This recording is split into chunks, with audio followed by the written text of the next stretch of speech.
न तो हम कामये राज्यम न स्वर्ग न पुनर्भवम कामये दुख तप्तानाम प्राणिना मर्त्यनाशनम। न तो हम कामये राज्यम,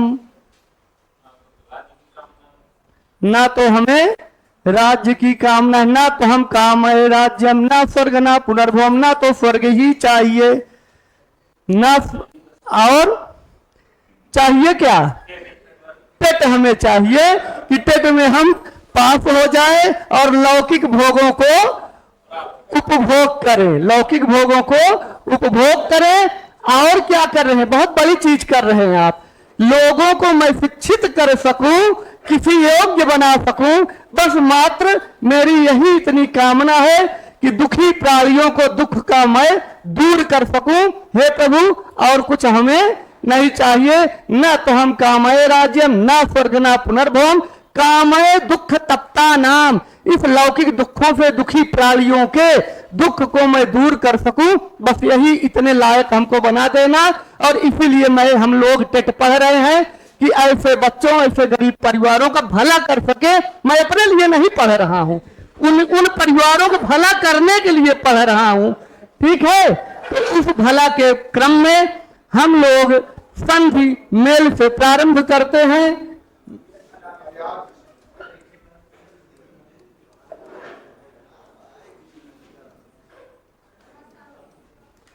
संधि मतलब कितने प्रकार की संधि है, 3 प्रकार की संधि है।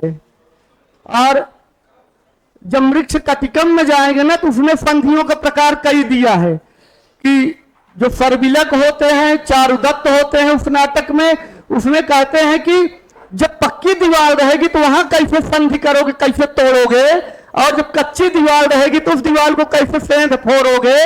तो सारा वर्णन दिया गया। मृत कटिकम कहते हैं, चारुदत्त की लिखी हुई मृक्ष कटिकम नाटक है, एक शूद्रक द्वारा रचित है। इसी प्रकार से कालिदास की एक रचना है किरात अर्जुनीयम, जो महाकाव्य है। ध्यान से देखे चलिएगा, बीच बीच में मैं ग्रंथों की चर्चा कर देता हूं कि इकट्ठा आप याद करेंगे तो दिक्कत रहेगा। एक एक अगर पकड़ते चलेंगे तो आपका काफी पूरा हो जाएगा। शूद्रक ने क्या लिखा, मृक्ष कटिकम किस प्रकार का ग्रंथ है, प्रकरण ग्रंथ है। कादंबरी कथा मुखम कौन लिखा, बाणभट्ट लिखे, किस प्रकार का ग्रंथ है, कथा है। क्या है, कादंबरी कथा है। और हर्षचरितम श्री हर्ष द्वारा है, वो क्या है, आख्यायिका है। और किरात अर्जुनीयम भारवेर अर्थ गौरव गौरव भारत आख्यायिका है। उसमें हर्ष के एक तरह से गुणगान ही किया गया है, किसी एक व्यक्ति के बारे में जिसका गुणगान किया जाता है उसे आख्यायिका कहते हैं। तो वो हो जाएगा, वो तो देंगे पूरा आपको, लेकिन थोड़ा सुने रहेंगे, चर्चा में रहेगा तो याद भी हमको रहना चाहिए। और किरात अर्जुनीय में एक महाकाव्य है और भारव ने लिखा है उसको, बहुत ही सुंदर महाकाव्य है। भारवेर अर्थ गौरवम, अर्थ गौरव के लिए जाने जाते हैं। भारव 18 सर्ग है उसमें, और उसमें किसकी भारवी, महाकवि भारवी। और उसमें क्या चीज है, उसमें दुर्योधन, कौरव और पांडवों के बारे में बात है। कितने वर्ष का उनको वनवास मिला था पांडवों को, 12, और उसके बाद 1 साल का अज्ञातवास मिला था। तो जब वो गए वहां पे तो जंगलों में सोना पड़ता था, पथरीली जमीन थी। और क्योंकि अब किसमें हार के गए थे, जुए में हार के गए थे, तो द्रौपदी जब ऊब गई तो धिक्कारती है उनको, कहते हैं बताइए आप महाराजा युधिष्ठिर हैं, चक्रवर्ती राजा, जिसको चाहे उस पर विजय प्राप्त कर लें, और आप इस तरह से बनबर में भटक रहे हैं। तो कहते हैं भारव जी ने कि बनांत सैया कठिनी कृताकृति कचाचितौ विश्वगिवा गजौ गजौ अकथम त्वमेतौ धृति संयमो यमो बिलोके अनुत्साह से न बाधितुम। कहते हैं कि आपके छोटे छोटे इन भाइयों पर, चलो मुझे जाने दो, मैं पत्नी हूं ना, मैं सब सह लूंगी, लेकिन कम से कम ये जो नकुल और सहदेव आपके 2 भाई हैं, ये तो देखिए कि पथरीली जगह पे लेटते लेटते इनकी शरीर भी पथरीली हो गई है, कठोर हो गए हैं। बाल देख रहे हो, जरा देखो तो आप इनके बहुत बड़े भाई हो। एक है अर्जुन है, तीरंदाज है, इनसे बड़ा कोई धनुर्धर नहीं है। और भाई उनका कैसे है, इस तरह से लेट रहा है। और भीम, इनसे बड़ा कोई मल्लयुद्ध नहीं कर सकता है, इतने बड़े योद्धा हो। अरे तुम लोगों को चुल्लू भर पानी में डूब मरना चाहिए। धिक्कारती है उनको कि अब भी इनके अंदर जगे उत्साह और तुरंत चल के युद्ध करें। तो कहते हैं दिलों की अन्मुत साहसे न बाज तुम, आपको ये सारे चीज इतने दुख और पीड़ित अपने भाइयों का कष्ट भी देख के दया नहीं आ रहा है। उठो जल्दी और चलो इनके दुख को दूर करो। तो ये सारे अच्छा, एक खासियत है कि किरात अर्जुनियम में पूरा वंशस्थ छंद में ही लिखा गया है। किरात अर्जुनियम पूरा वंशस्थ छंद में ही लिखा गया है। सकिम सखा साधु न शास्ते, ऐसा कौन मित्र है जो कि अपने कटु वचनों को अपने हित में हो तो भी नहीं सुनता है। ये सारी चीजें बीच बीच में ऐसे चर्चाएं होते रहेंगे। तो संधि कितने पढ़े हम लोग, 3। अच संधि, व्यंजन संधि, विसर्ग संधि। अच संधि को स्वर संधि कहते हैं। अच संधि के अंतर्गत हम लोग कितने संधियां कल देखे थे। अच संधि किसे कहते हैं, दो वर्णों के मेल को तो संधि कहते हैं। जब दो वर्णों को मेल में स्वरों का व्यवधान हो या विकार हो तो वहां स्वर संधि। और जब दो वर्णों को मेल में व्यंजनों का व्यवधान या विकार उत्पन्न करे व्यंजन, तो वहां व्यंजन संधि। और जब विसर्ग दो वर्णों के मेल में विसर्गों का व्यवधान हो या उत्पन्न करे मेल में, तो वहां क्या परिवर्तन आ जाए तो क्या हो जाती है, विसर्ग संधि हो जाती है। अब हम लोग पहले स्वर संधि देख रहे थे। स्वर संधि के अंतर्गत हम देखते हैं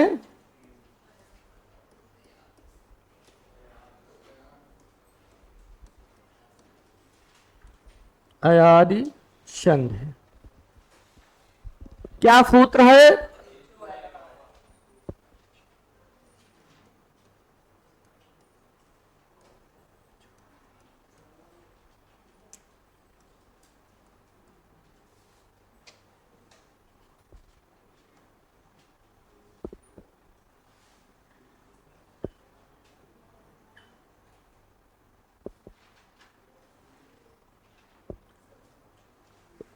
एचो यवा एचो यवा एचो यवा यावा। चलिए थोड़ा लिख लीजिए इस पे। अयादि संधि किसे कहते हैं,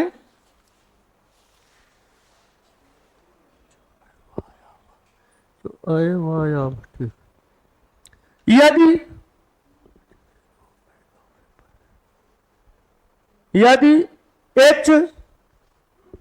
यदि एच देखिए कौन प्रत्याहार आपको मिल रहा है, एच प्रत्याहार मिल रहा है। एच का मतलब क्या हुआ, ए ओ आए और आओ। जब हम एच बोला जाए तो हम क्या समझेंगे, ए ओ आए आओ, यही तो है। तो चलिए लिखिए, यदि आ या आ से नहीं, यदि एच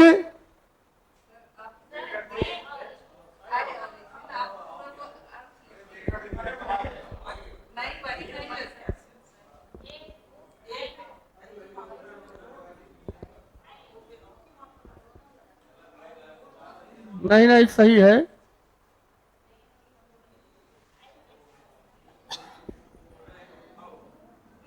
वो प्रत्याहार वाले में वो चला गया ना।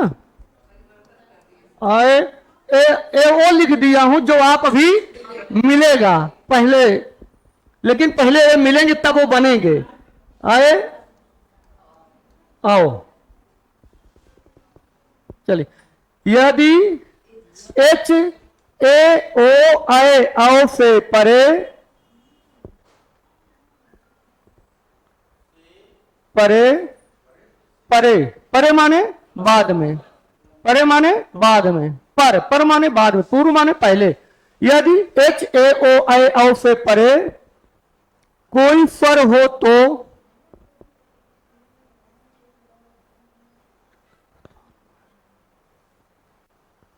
कोई स्वर हो तो एचों के स्थान पर,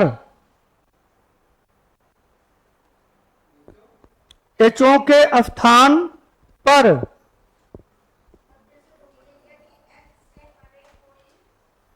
कोई स्वर हो तो, कोई स्वर हो तो एचों के स्थान में क्रमशः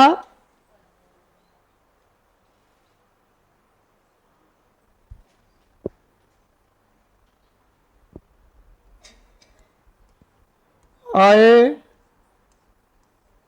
आओ, आए, आओ हो जाता है।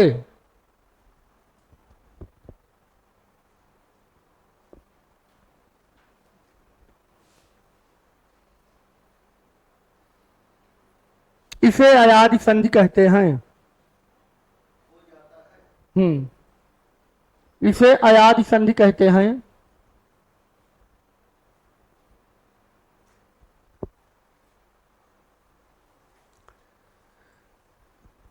तो क्या देखे आप लोग, एच, जब हम एचो यावा संधि करेंगे तो सर्वप्रथम यह देखेंगे कि एच हो और एच के बाद क्या होना चाहिए, कोई स्वर हो। और जब कोई स्वर देखेंगे तो एचो के स्थान में, किसके स्थान में परिवर्तन होगा, एचो के स्थान में कैसा परिवर्तन होगा, क्रमशः होगा। कैसे, क्रमशः।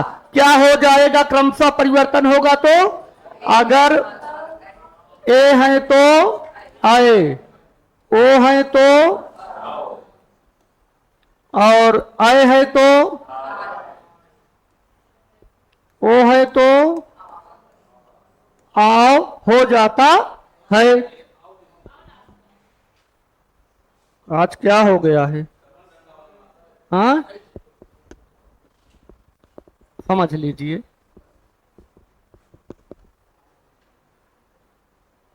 ए ओ ऐ औ, ए का ऐ, ओ का औ, ऐ का आय, औ का आओ हो जाता है। कब हो जाता है, जब एच के बाद हमें क्या मिलेगा, स्वर मिलेगा। जैसे ने धन अनम, ने धन अनम। अब हम यहां आ गए, ने धन अनम। अब यहां क्या मिला पहले हमको, ना में किसकी मात्रा लगी है, ए की मात्रा मिली। अब इसको पहले अलग अलग देख के एक हम पहले समझ लेते हैं। सबसे पहले ना मिले, ना में क्या लगे हुए हैं, ए। उसके पश्चात क्या मिला हमको, आ मिला, अनम। अब हमारा नियम क्या कहता है, एच के बाद यदि कोई स्वर हो तो, ए हमारा क्या है, एच है ना, एच प्रत्याहार का वर्ण है ना, ए ओ ऐ ओ। इसके बाद क्या मिला हमको, स्वर आ मिला। तो किसके स्थान पे परिवर्तन होगा, तो आ को नहीं कोई परिवर्तन हो रहा है, परिवर्तन किस पे हो रहा है, ए का। ए का क्या हो गया, आए। इस तरह से आए हो गया। तो अब देखिए, अब हम फिर यहां क्या था, ना चूंकि व्यंजन में था, ए वाला आ क्या हुआ, ऐसे, तब ऐसे बनेगा ना आए और अनम। अब इसको मिला देंगे तो आ के इसमें जुड़ गया ना, या में ए वाला या आके जुड़ गया, या और ए ना और मां वैसे हो गया, तो नयनम बना, नयनम। क्लियर है। अब इसी तरह आप आ जाइए, इसको एक देख लिए ना, ए के बाद कोई स्वर मिला तो हमें किसके स्थान में परिवर्तन होगा, एचओ के स्थान में परिवर्तन होगा। इस आ के स्थान में कोई परिवर्तन नहीं, क्योंकि इसके पहले आप दोनों के स्थान में परिवर्तन देख रहे थे, लेकिन यहां पे दोनों के स्थान परिवर्तन नहीं हो रहा है, केवल एचओ में परिवर्तन हो रहा है, एच का अय हो रहा है। अब आगे देख लीजिए, पोधन अनह।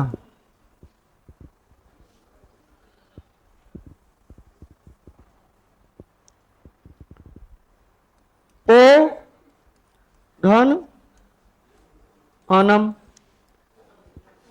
क्या हो गया? पा, फिर ओ,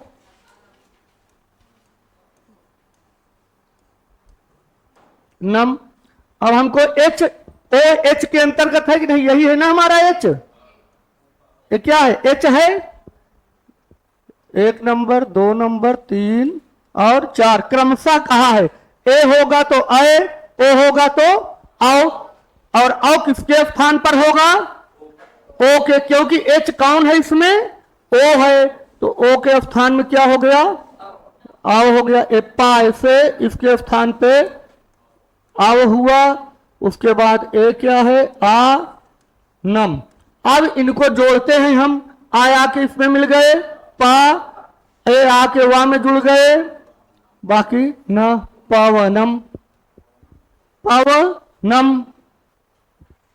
अच्छा, इसको हम पवनम कहें या, क्योंकि हवा की बात है, आप इनको यहां पे अगर विसर्ग लगा रहे, दोनों देख लीजिए।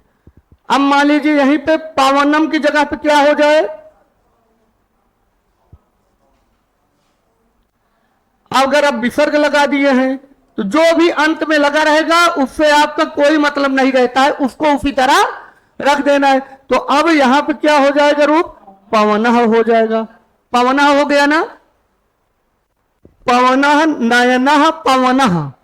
जब पवनः रहेगा तो अब आपको यही देखना है कि पव, अव निकल रहा है, अव निकल रहा है। अगर पूछ लिया जाता है तो आप सीधा सीधा यहां समझिएगा कि पव, अव।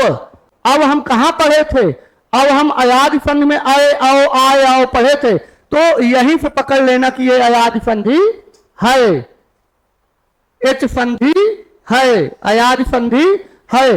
तीसरा एग्जाम्पल, नैधन अकह।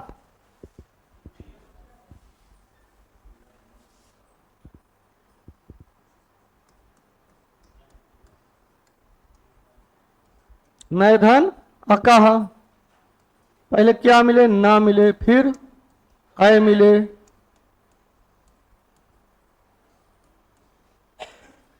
यही तो है ना में से अय को निकाल दिया गया, बाकी अकह को ऐसे रखा गया है।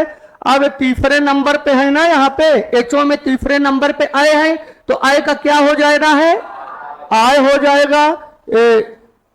एच ए अय, अय का क्या हो जाता है? आय। ए का अय, ओ का आओ, अय का आय और औ का आओ। तो ना ए का क्या हो गया? अब आय और अका, ठीक है, क्योंकि आय है तो आय ही होगा, आय है तो आय होगा। तो अब इसको हम क्या करते हैं? ना में आ को मिला दिए, नायका बन गया। इति सिद्धम नयनम पवनः नायकः, और आ जाइए पावकः।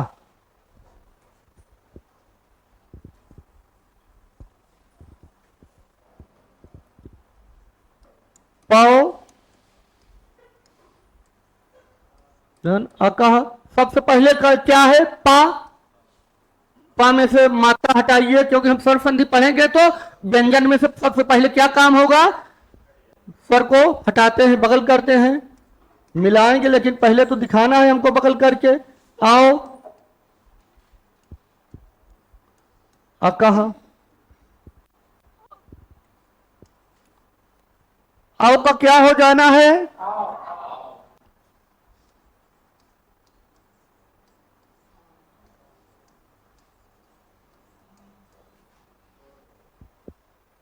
पा, आओ का क्या हो गया? आओ हो गया। फिर मिला देंगे तो बन जाएगा कि नहीं? पाव का मिला दीजिए।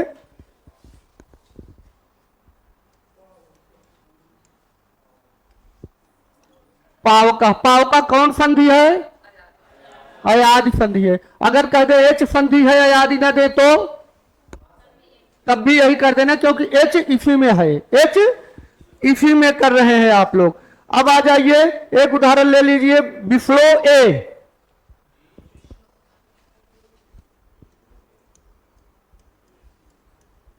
बिफ्लो ए, बिफ्लो ए,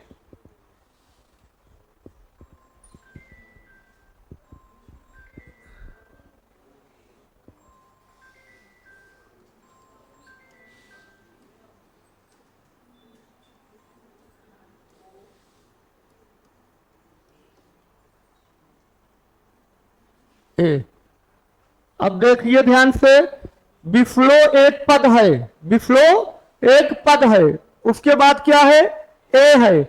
हमारा एच संधि का, आयादी संधि का नियम क्या कहता है कि जब हमको एच ए ओ ए आओ के बाद कोई स्वर मिलेगा तो हम क्रम से ए का ए, ओ का आओ और ए का आए, ओ का आओ कर देंगे। तो ए गए महानुभाव जी, तो कहे हमको यहां क्या मिला, ओ मिला। तो कहे ठीक है, ओ के बाद कोई स्वर मिला। जब हमको ओ के बाद कोई स्वर दिख गया तो यहां पे हम क्या कर दिए, बिफ्ल ओ को क्या हो जाएगा, हाँ आओ, आओ ए, ओ का आओ, ओ का आओ, ए का आए, ए का देखिए, फिर से देखिए, कंफ्यूज मत होइए, ए का, ओ का, आए का, ओ का, आओ का है, यही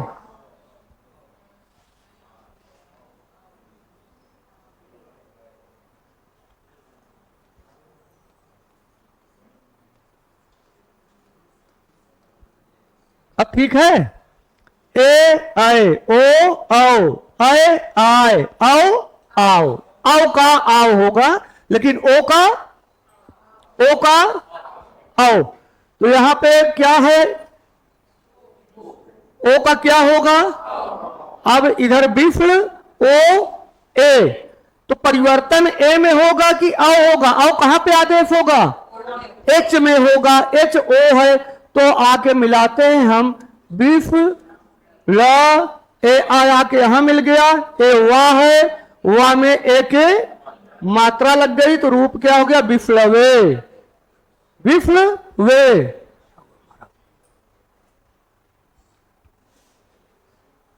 ये जो एग्जाम्पल है इनको ध्यान में रखिएगा, क्योंकि आएंगे तो इन्हीं एग्जाम्पलों में से ही आएंगे, शायद ही है कि बाहर से आए।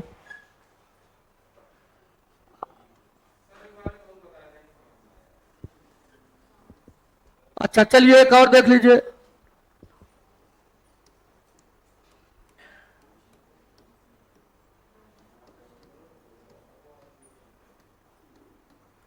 अब आपकी बात है तो हम अजर अमर कर ही दे रहे हैं, और क्या।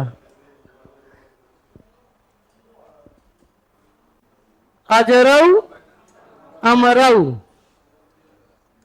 अ ज र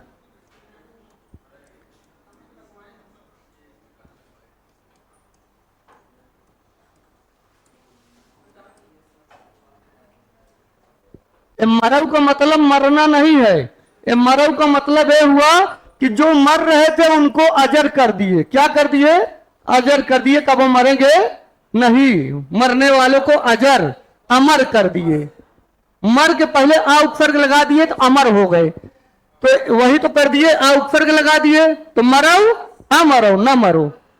तो अब यहां पे देखिए,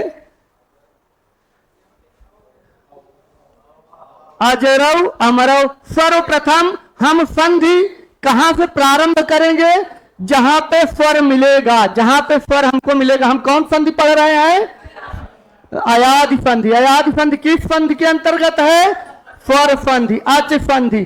तो जब हम अच संधि में जब अच मिलेगा तभी हमारी संधि प्रारंभ होगी, बाकी इधर उधर के लोगों से संधि हम करते नहीं है, केवल शिक्षक जब मिलेंगे तो वहीं संधि की बात होगी, बाकी किसी से बातें आगे नहीं बनेगी। तो कहे तो फिर कहां है आपके शिक्षक, ये वह स्वर के रूप में विराजमान है, आइए मिलते हैं।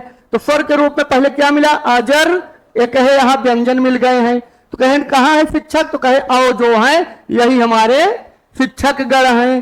तो कहें तो इनको क्या करना चाह रहे हैं आप लोग? टेट से मुक्ति दिला दीजिए। तो कहें कैसे होगी? तो कहें इनको आओ कर दीजिए। क्या करेंगे? आओ को आओ कर देंगे।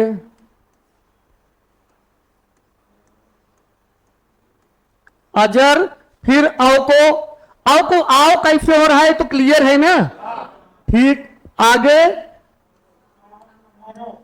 अमरऊ, भैया अमरऊ, ऐसा टेट निकालिए कि वो अमर ही हो जाए। तो अब मिला दीजिए। अब अ ज र व मरऊ, अजरा व मरऊ, अजरा व मरऊ, अजरऊ अमरऊ।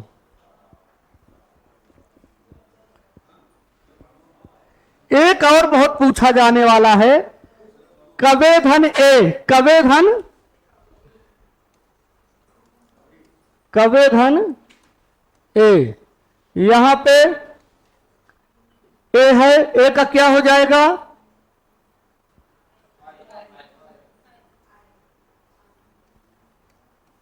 ए, फिर ए, अब ए के बाद ए ही मिला तो यहां कंफ्यूज मत हो जाना, करे तब तो दीर्घ होना चाहिए। ए के बाद ए से दीर्घ होता है क्या? दीर्घ संधि का क्या नियम था? आ ई उ अक, आ ई उ री के बाद जब समान स्वर मिले तभी दीर्घ करेंगे। हर जगह नहीं कि कोई स्वर मिलेगा दीर्घ कर देंगे। तो यहां क्या मिले? क व ए और ए, तो ए की जगह पे क्या हो गया? आए हो गया। तो और यहां वैसे ही उतार लीजिए इनको, ए हो गया। अब इनको मिला दिए तो क्या हो गए? का वा में आ आके मिल गए, या में ए लग गए तो कवे। हम लोग कभी कभी क्या लिख देते हैं? ऐसे लिखते हैं, कवे लिख देते हैं ना, कवे। तो इससे क्या हो जाता है कि हमें ध्यान नहीं रहता है कि कहां संधि होगी कहां संधि नहीं होगी, तो हम बिना संधि किए ही लिख देते हैं। बाकी शुद्ध क्या होगा? जब हम ए वाला कवय लिखेंगे, ए होगा कवय। दिखा? ठीक।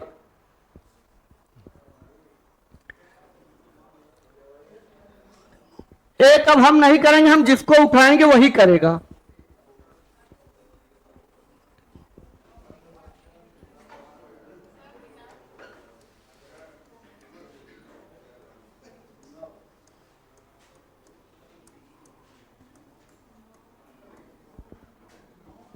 अब हम जिससे कहेंगे वही इसको करेगा। कौन करेगा?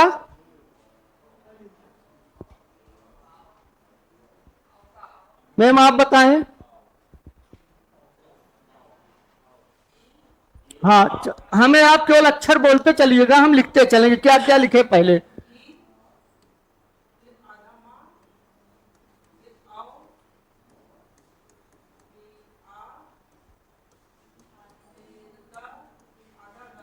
चले, मान लीजिए इसको हम पूरा कर देते हैं। अब सही है? आओ का आओ, ये लोग ऐसे आ जाएंगे, ई और म और ए आदिमऊ। अब इनको जोड़ना है, तो कैसे जोड़ेंगे? ई माँ में आ की मात्रा, वा में भी आ की मात्रा, इमावादिमऊ, इमावादिमऊ, इमावादिमऊ, इमावादिमऊ। यही है, जब संधि हो जाते हैं तो अलग अलग। अभी तक कितना अच्छा था, इमऊ आदिमऊ। ये दोनों, ये सब लोग क्या है? ये दोनों आदिम है, आदमी है। अच्छा, अगर से धन अनम है तो क्या हो जाएगा? सैनम। क्लियर हो गया आज संधि? आगे चलें। चलिए फिर अब हम लोग मीठे की बात करते हैं।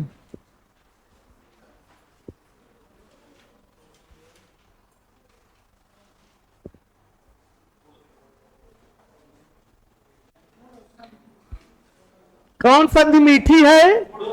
गुण संधि। कितनी मीठी है अभी देखा जाता है। गुण संधि।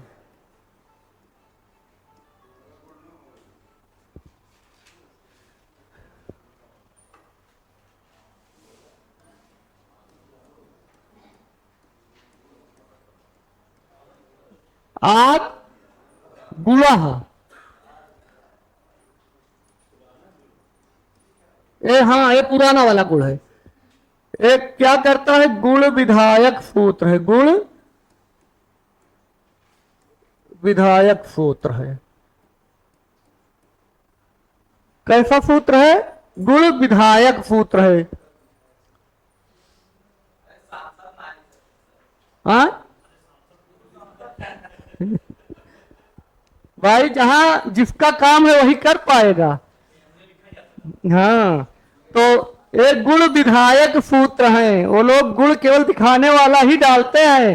बाकी आप अगर अभी आज ही की बात थी कि एक लोग झगड़ा किए और कहे विधायक जी हमारे बहुत खास हैं, और पहुंचे तो क्या हुआ? जो झगड़ा करके गए थे वो मार भी खाए थे, अब पुलिस वाले भी उन्हीं को अंदर भी कर दिए। अब विधायक जी इधर से पलटी उधर मार दिए थे। तो कुल मिला के नेताओं पे भरोसा मत करना, और चाहे जिस पे कर लेना, वो भी अपना मजबूरी होती है, उनके सब अपने होते हैं ना। तो जहां पर्दा भारी दिखा उधर झुक जाएंगे। प्रधानमंत्री के ऊपर करिए भरोसा, लेकिन नेताओं के ऊपर मत करिए। बे आपके ऊपर है कि क्या बिना नेता के कोई वहां तक पहुंचा है कि नहीं पहुंचा है। अगर नेता के ऊपर लेकिन भरोसा मत करना। क्या नेता ही प्रधानमंत्री है कि नहीं है? अब वो आपके अंडर स्टूड बात है कि विश्वास करिए कि न करिए। मैं केवल कहता हूं नेता के ऊपर विश्वास मत करिए। नेता ही प्रधानमंत्री भी बनता है। मैं कहता हूं प्रधानमंत्री के ऊपर विश्वास करिए, लेकिन नेता के ऊपर विश्वास मत करिए। थोड़ा दर्शन फिलॉसफी में जाएंगे तो होता है। हाँ, अब इसका क्या मतलब हुआ कि अदेंग गुणा। गुण किसको कहते हैं? गुण कहते किसको हैं? अदेंग गुणा। अदेंग गुणा। अदेंग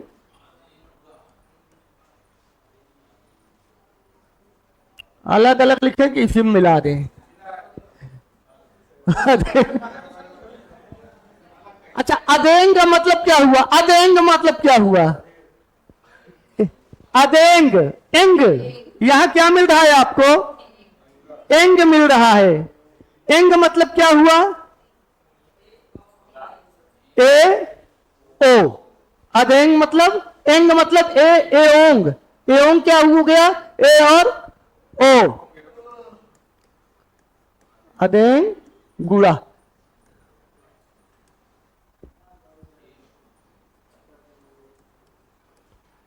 ये बहुत बार पूछा जाता है चीज।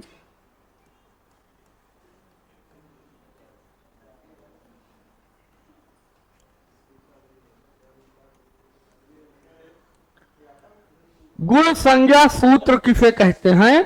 तो आप ये दो रहेंगे। गुण संज्ञा करने वाला सूत्र कौन है? गुण संज्ञा करने का कौन सूत्र है?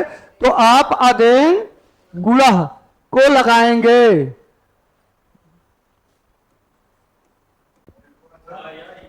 यदि आ या आ से परे, यदि आ या आ से परे, ई उ री री, ई उ री री। इक क्या? इक। इक मतलब ई उ री री। यदि आ या आ से परे इक, ई, इक में कौन कौन अक्षर आएगा? माहेश्वर सूत्र याद है ना, सब वहीं से है। इक, इक मतलब ई उ री री में से कोई आए, कोई आए।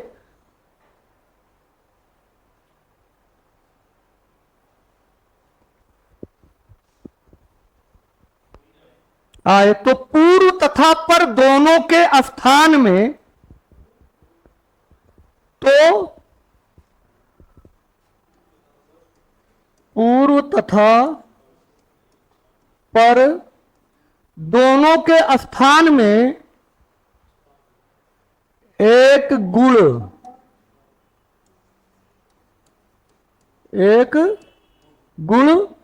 हो जाता है। एक गुण आदेश हो जाता है। गुण किसे कहते हैं? अदेंग गुणा को क्या कहते हैं? गुण कहते हैं। एक गुण हो जाता है तो इसे गुण संधि कहते हैं। अब यहां हमें इसको देख लेंगे। गुण क्या है? गुण किसको कहते हैं? आ ए ओ, ये क्या है? गुण है। आ ए ओ एक गुण है। कभी कभी आपको केवल दो ही मिलेंगे देखने को, ए ओ, लेकिन आ ए ओ, आत गुणा, आ अत। देखिए अब यहां पे सूत्र से समझने की कोशिश करिए। पहले क्या है? अत, अत का आ, फिर क्या है? एंग, एंग में क्या क्या आ गए?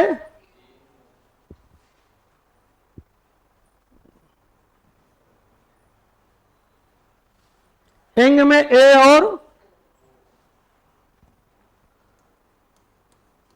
ओ, आ ए ओ, आ ए ओ, ये क्या चीज है? गुण है। कहां दिख रहा है? अत, आ, एंग, ए ओ, ये क्या है? तीन लोग क्या हैं?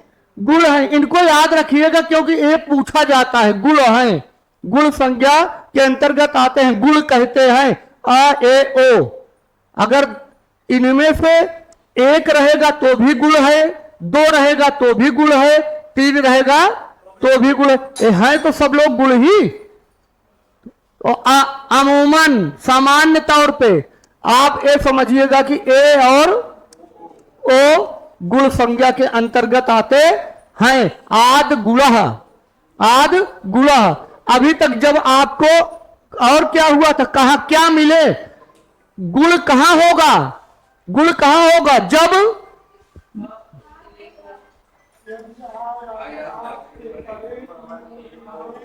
जब आ या आ के परे। ध्यान दीजिएगा कि अभी जब एच आप कर रहे थे तो एच कहां पे हो रहा था? केवल पूर्व एच के स्थान पे आदेश हो रहा था। लेकिन गुण कहां आदेश हो रहा है? पूर्व और पर दोनों के स्थान में। यही बारीकी चीज है कि एच आदेश हो रहा था केवल पूर्व, एचओ पे आदेश हो रहा था, ओ वाले पर को छोड़ दे रहा था। एक किस पे आदेश हो रहा था?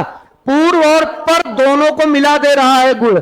पूर्व और पर दोनों के स्थान पे एक गुण हो जाएगा। मतलब ई है तो क्या हो जाएगा?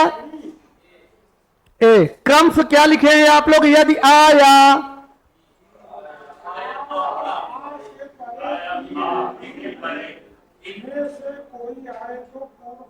कोई क्या आए?